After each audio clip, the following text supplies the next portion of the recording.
दादा नमस्कार. नमस्कार. दादा काय नाव आहे आपलं? मी महेंद्रसिंग राजपूत, मुरंबा. बुरंब्यावरून आले. बरं, पाहिलं का विजेता कापूस वाण? हो, चांगला आहे. काय चांगलं वाटलं बरं विजेतामध्ये?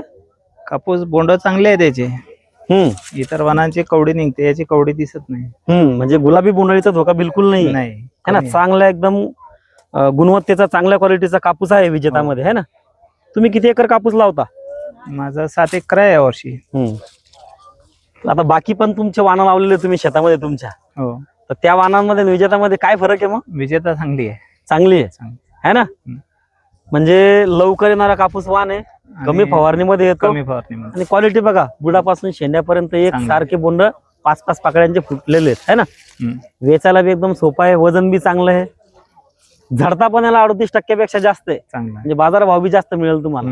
आवडला मग? हो, चांगला आहे. हा, किती एकर लावणार मग येणाऱ्या वर्षी विजेता? पूर्ण विजेताच लावू. विजेता लावणार है ना. आणि आपल्या नातेवाईकांना दोस्त मित्रांना सांगाल का? हो, नक्कीच है ना. बघून घ्या तुमच्या मोबाईल मध्ये, तुम्ही पण व्हिडिओ काढून गावातल्या ग्रुपवर टाका. काय हरकत नाही. हा. दादा नमस्कार. तुमचा परिचय?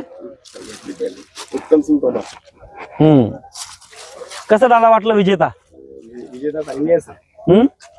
गुलाबी बोंडळी नाही, गुलाबी बोंड वगैरे नाहीये. कापसाचा बोंड मोठा आहे, 5 फाकल्याचा बोंड आहे. वेचायला चांगली आहे आणि तिच्यावरती व्हरायटीवरती नऊ आहे, चांगली व्हरायटी. आणि तुमचं रब्बीसाठी दुसरा मका हरभरा पेरण्यासाठी योग्य आहे ना. रब्बीचं पीक घेणाऱ्या शेतकऱ्यांसाठी वेळेत तुमची पेरणी होईल है ना. सांगा दादा जास्तीत जास्त शेतकऱ्यांना विजेता.